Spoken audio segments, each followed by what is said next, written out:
Hello? Is there anyone out there? Is anyone listening? Welcome back to Dear Aliens. I am your host, Molly, and I love Sprite and I am a storyteller. Thank you so much for tuning in today to find out which topics make me want to get beamed up.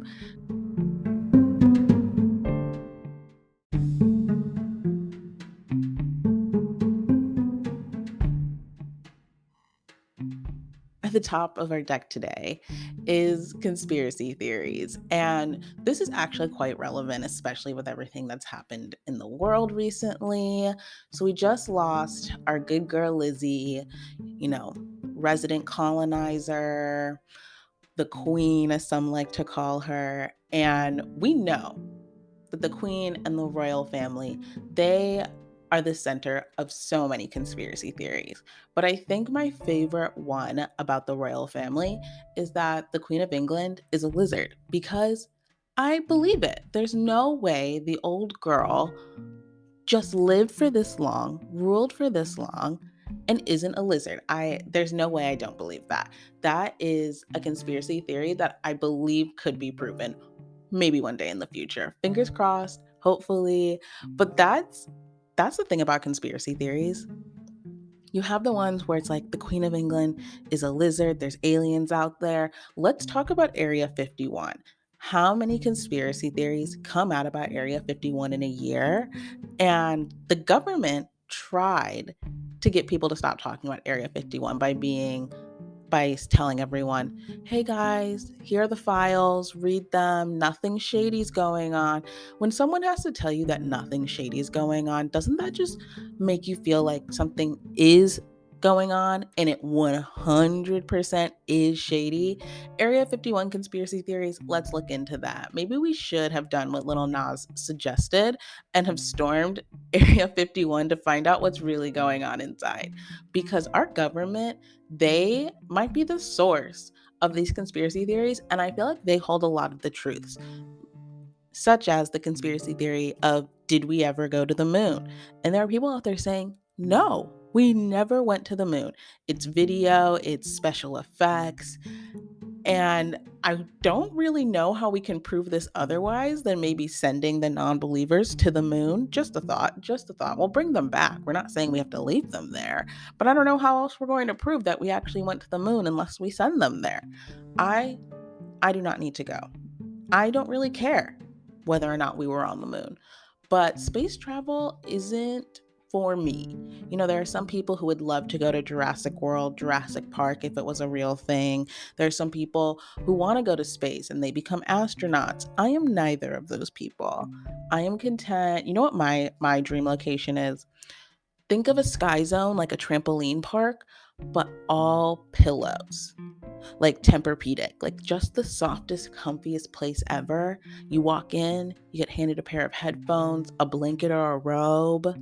Now that sounds like the experience I'm looking for. I'd pay $30 for 3 hours in a pillow pit. Think about it. Think about it. But back to conspiracy theories. I wanted to share two of the conspiracy theories. One I had never heard of. This was someone at my high school. And maybe one day we'll talk about all the stories and tales from high school. But this man, he fully believed this. And I had not even ever had this thought.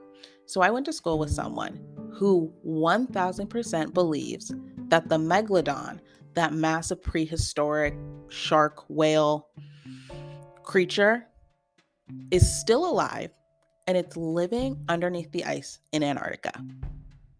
I don't know how he thought this up, where this thought came from, but he was like, if there's one thing I know to be true, he was like, the megalodon lives and it is down south.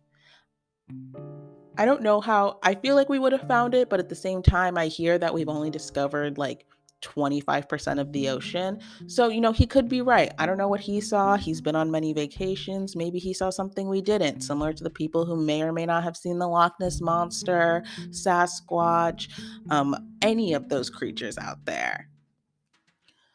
But I think the most popular conspiracy theory, and the one that makes people crazy, is flat Earth.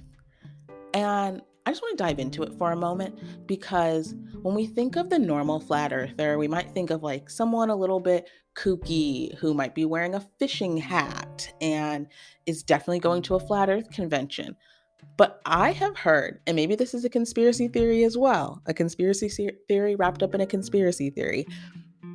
Shaq, Mr. Man in the Buick, Mr. You don't fit in any car, but you do fit in a Buick. Shaq is a flat earther? When I heard that, I didn't think it could be true. And maybe I did a little bit of Googling, and it started to seem like it was true. If anyone listening knows Shaq or wants to take the time to pester him incessantly, please find out whether or not this man is truly a flat earther. I want to know if he's attending flat earth conferences, because if I had the patience, I would 1,000,000% go to a flat earth conference just for the laughs. But it would drive me up a wall. I don't think that the flat earth makes sense because we disproved an earth-centric universe. But maybe the people who believe in the flat earth, they might have some overlapping beliefs with the people who believe we didn't go to the moon. I don't know. I don't know. But maybe we should all get them in a room and see how they chat. Because if there's one thing that I know about a flat earther, it's that they have a bumper sticker on their car. And that takes us right into the next topic I want to go in on. And that's bumper stickers. I cannot begin to verbalize how much I dislike bumper stickers. I feel the same way about bumper stickers, the same way I feel about coleslaw. Neither should exist. They're inherently evil. Destroy them immediately. I'm talking all bumper stickers. I don't want to see them. The only stickers I want on my car are the ones I'm legally mandated to put there by the state. I just don't. Someone rationalize this to me. You're going to spend $5,000, $10,000, $50,000, $100,000 on a vehicle, and you're going to put a free and or $4 sticker on your car on a purchase that literally cost you thousands of dollars. And the thing is, I understand we put stickers on our laptops, we put them on our water bottles, and I get that laptops might be $1,000 if you have a really nice one, $2,000, but that still feels more acceptable to me than putting a sticker on your vehicle. And there's the ones where people are going to be like, what about the baby on board stickers? And originally, I just thought that those stickers were so parents could let other drivers know to drive safer because they had a baby inside their car. But then I came to find out that, and someone let me know if I'm wrong, because it's okay to be wrong. Those stickers are to let emergency personnel know where the baby is in the vehicle so they can be helped first. But that makes me think of a situation. What happens if I am in a car accident? It's not my fault, not that it really matters whose fault it is, but for this sake of this example, it was not my fault. I am purely the victim here. And the person who hit me has a baby in their backseat.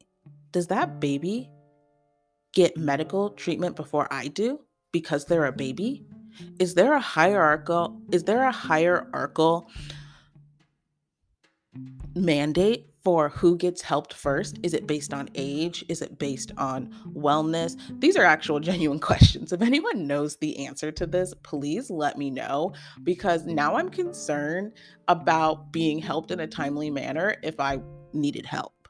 So that's my issue with the baby on board sticker. But what enrages me more than a baby on board sticker is the coexist sticker. You're really telling me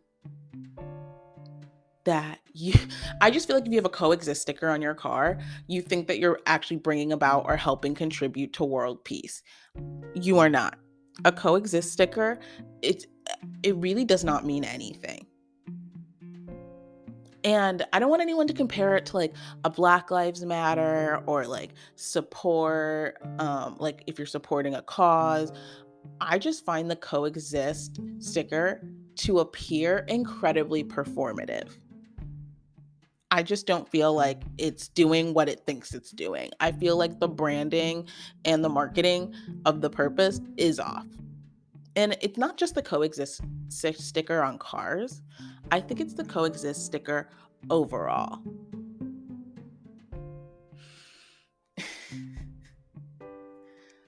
But worse than a bumper sticker, but it's still a sticker for a car, is a car that is fully wrapped for branding.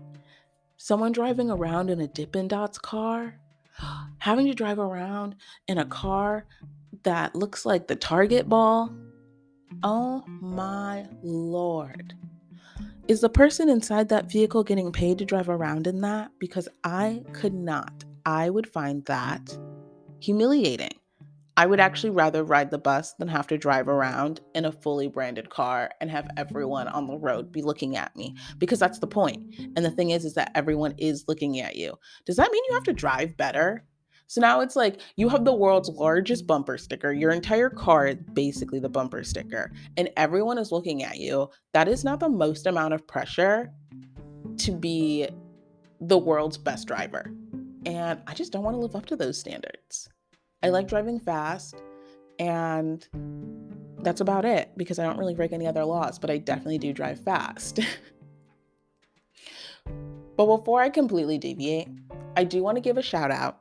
I once saw a good bumper sticker. It was in black and white. It was very simple and very funny. This bumper sticker clearly read, simply put, pee pee, poo poo. Why did I almost crash my car from how funny that was to me? I will say that is probably the only good bumper sticker I've ever seen, because immediately after I saw that bumper sticker, I saw a Camry, I believe. I'm not very sure. I don't really understand the breeds of cars. I think it was a Camry though, but there was definitely a Ferrari sticker on it. And I was confused. I was like, are you a Ferrari or are you a Camry? Because I don't understand why you would put another car logo on your car if that's not the car you're driving. It didn't make sense to me, but I guess people who love Ferraris but have to drive Camrys, it makes them feel better to put a Ferrari sticker on there. No judgment. It might sound like judgment. Might be a little bit of judgment. A little Rosalia chewing gum moment. But nothing will be worse than the people driving around in trucks who have the balls that hang from the back of their truck. I don't know who made that. Actually, I do. It's the people who live in the second circle of hell. It's the people that live in the second circle of hell. Dante's Inferno, if we're wondering which circles I'm talking about. The people there all day, every day, while they're burning, just have to make these terrible ball sacks that are going to be hung from trucks for men who are insecure. I can't think of a worse punishment. And the people who are making these balls? Other men. It's astonishing. And if we're going to be putting out laws, can we put out a law that forbids those? Because it's disgusting when I'm just trying to mind my business driving down the road and I have to be staring at a truck with a pair of testicles. If you've seen a bad bumper sticker, if you've seen something on someone's car that has thoroughly repulsed you, please share it. Please let me know. I want to hear about the worst bumper stickers, the worst things you've ever seen on a car, because that's the real hazard on the road. It's not dangerous driving. It's distracting stickers on cars. That's my belief. And if you have a bumper sticker on your car, unfortunately, you've probably given me the ick.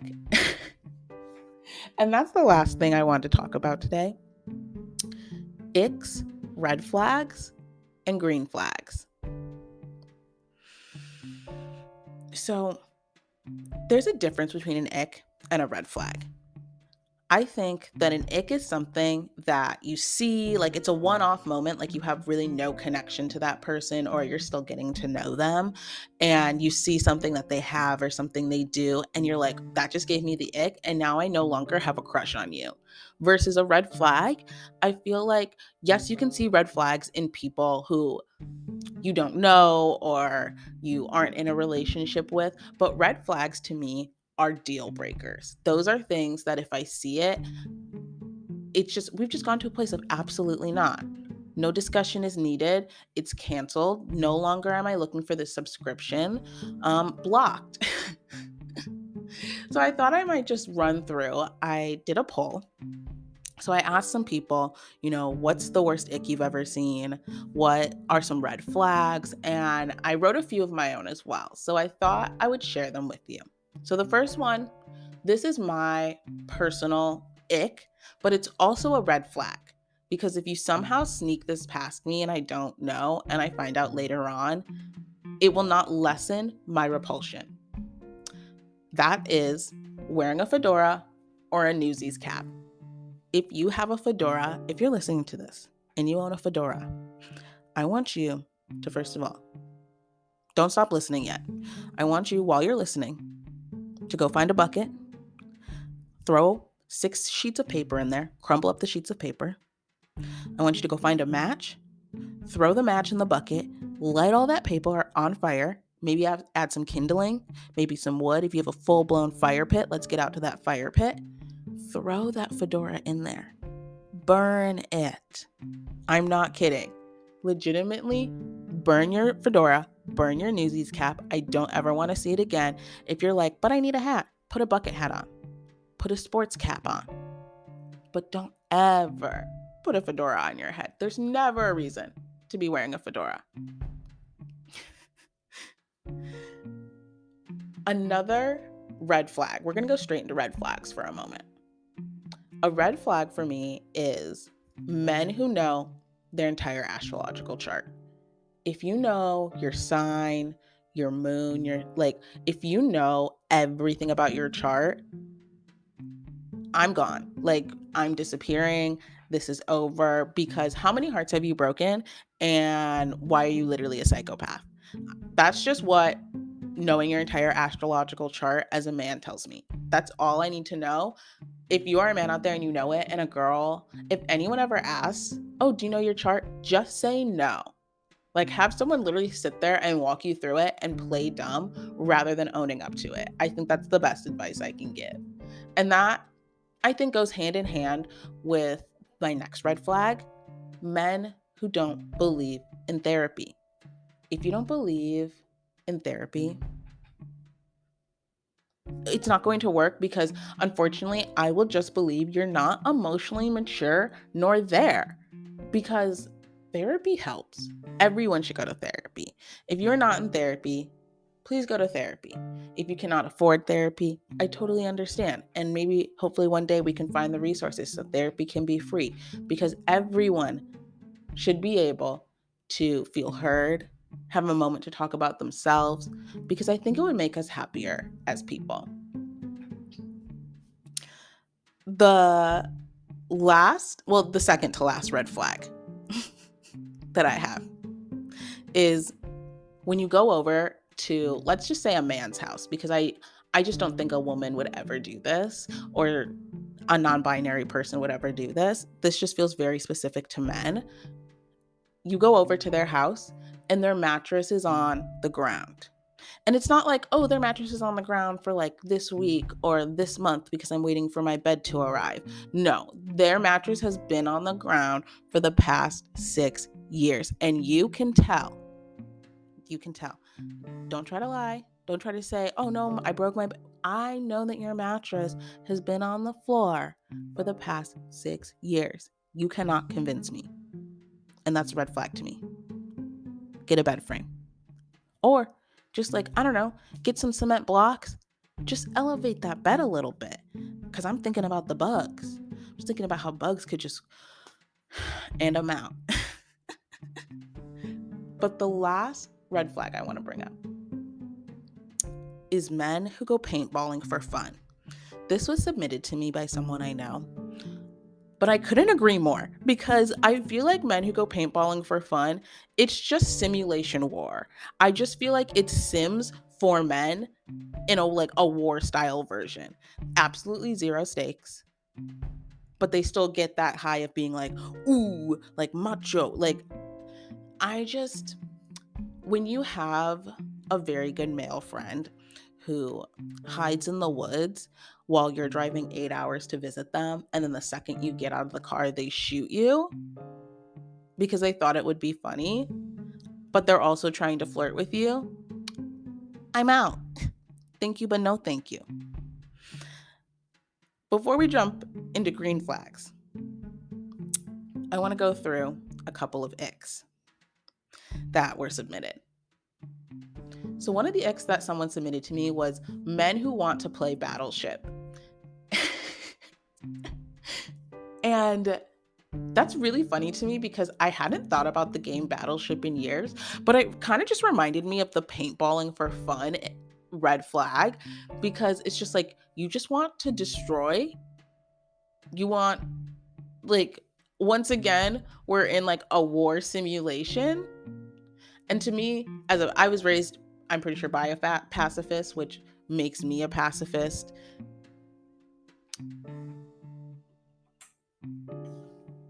I'm just not pro war. I don't find it to be necessary. So, paintballing or playing Battleship, yeah, it's all fun and games, but I think there's a lot more that goes on beneath the surface as well, which maybe we need to evaluate, maybe we don't. Another ick that someone submitted this was very specific. They said, when he falls over trying to put his pants on. Every time I read it or think about it, it makes me laugh because here's the thing. We've all stumbled trying to put our pants on. But the fact that that would give someone the ick just took me to new levels, because it's true. And men will be like, I can't win. Okay, well, the bar is in hell, babe. Yeah, you can't win. Sorry. Another ick that someone submitted was having a zipper or a Velcro wallet. Once we get over the age of 20, let's all get real wallets, because the repercussions for not having a real wallet are, one, not getting laid, and two, being denied service at McDonald's. And you're probably wondering, about the second one. There was a time I went to McDonald's. I went through this phase when I was 19 or 20, maybe it was in high school, where I didn't want to carry anything. Like, I was anti-carry, and not like anti-carrying guns. I physically did not want to be holding anything ever. So I was meeting my friend at McDonald's, and I got inside and I just kind of threw everything I owned into a giant Ziploc bag in my car, because I was like, well, I don't really want to carry this, and I don't want to carry it at all, but I do want to be able to pay for my Sprite. So I threw everything into the Ziploc bag, and I go inside to McDonald's. I order a medium Sprite, no ice, so it doesn't get diluted, keep all the freshness, all that electricity. And she rings it up. I pull my Ziploc bag up to pull my change out, because I was planning to pay for my drink with change. And she was like, no. And then denied me service and would not give me my Sprite, because she found my Ziploc purse to be offensive. So my money was no good at McDonald's. So guys, that was the day I learned we all must carry real wallets. Zipper and Velcro wallets are not real wallets. That's for your 6-year-old cousin who can't stop dropping his baseball cards. Do people still have baseball cards? For your adult cousin who can't stop dropping his debit card. The last ick I want to bring up, this is my personal ick, and it's probably the biggest ick for me. It will just about send me running in the other direction, and that's wearing flip-flops. Let's all stop. I would love if we could all make a pledge to never wear flip-flops again, because there are other shoe alternatives, and I'm talking about sandals. Except for men, because for some reason, when you give men a pair of slides or sandals, they always have to curl their toes over the front, which is like, why? Why would you do that? Who told you to do that? Please stop immediately. I wasn't even trying to bring up another ick, but I did it inadvertently. So it's men wearing flip-flops, and it's when men curl their toes over the front of flip-flops. Please stop. Dear God, please stop. I will literally pay you. If I become rich, the first thing I will do is start paying people to stop wearing flip-flops. That will be the best way to spend my money, I am sure. So while I had a lovely time ranting, I just thought maybe I would end on a lighter note by talking about the green flags, because the bar is in hell. Legitimately, the bar is legitimately in hell. Sometimes I think it even goes further than that. I will dive into the Mormon religion for a moment. Sometimes it feels like the bar is in outer darkness. That is how low the bar is. Because when people think of green flags, unfortunately, you'll hear them say things like, oh, okay, you know what's a green flag for me and a guy? When he's a feminist. Babe, that's baseline. When he says, oh, he's so in touch with his emotions. Babe, you're in touch with your emotions. You've been in touch with your emotions for the past 15 years of your life. That's not good enough. Or this is the worst one. When they go, he's really nice to his mom and his sister. He should be. Are you kidding me? Are you kidding me? I can't think, like literally the bar can't be any further on the ground if that's what we're listing as green flags. That he's nice to his family, he's in touch with his emotions, and he thinks that all people should be equal. That's so sad. So I tried to think of some green flags that are worthy, that don't have anything to do with the bar, that just make someone as an individual feel special. Because maybe that's what green flags should be about. The first green flag I thought of was when he agrees to surrogacy. When he agrees that if one day you decide to have a child, that child will not be raised inside this womb. Absolutely not. It will be raised inside a very healthy, white, blonde-haired, blue-eyed woman. That is a green flag for me. If you will agree to that, that is a green flag.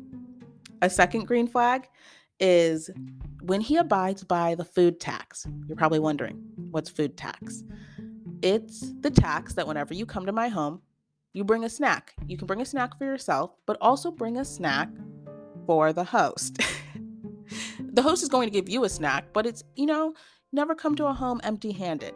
If you bring a fresh Sprite from McDonald's or a tall boy Sprite from the gas station to my home, that is a green flag. Now that is low. And the last green flag is when he takes you to Olive Garden, because it means he listens. You know what? That one actually, that put the bar back on the ground again when I said that it means that he listens, because maybe we should all just listen. Well, whether or not you're searching for a friend, you're searching for a relationship, there's lots of flags, red, yellow, and green. There's icks out there. And the best advice I can give, I know no one was asking for advice, but I'm still going to give it. Trust your gut. Because every time I haven't trusted my gut, I've gotten dumped, even though I wanted to break up first. And that's fine, she said, sounding level-headed. So trust your gut, because if your gut's telling you to do something, it's probably right. Well, thank you all so much for tuning in today. I hope you enjoyed it. I hope it made you laugh, chuckle, maybe even a little LOL. I hope you'll tune in again. And if you're listening up there in space, my address is 124 Conch Street, Bikini Bottom. I'll be waiting outside of the house shaped like a pineapple.